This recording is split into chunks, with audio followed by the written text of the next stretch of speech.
Kızını uzatıp ne diyeyim bärimiz осы бала шаға деп жүрген жайымыз бар.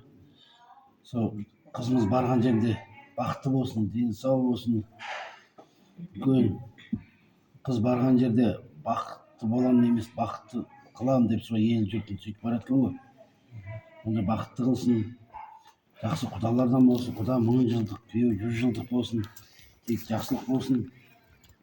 Осы бәріміздің семьямызда көрген бала-шағаның қызығын көріп, солардың қуанышында отыруға Құдай денсаулық, амандық, есендік берсін. Бәріміз осындай қуанышта отыруға Құдай нәсіп етсін.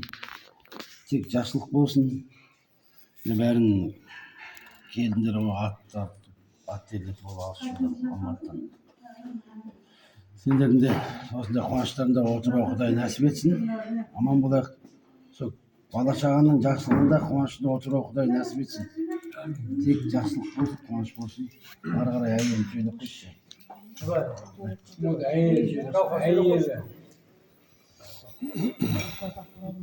Қызымыз қосқан қолдар мәңгілік болсын. Күйеу бала екеуі өмір кешсін.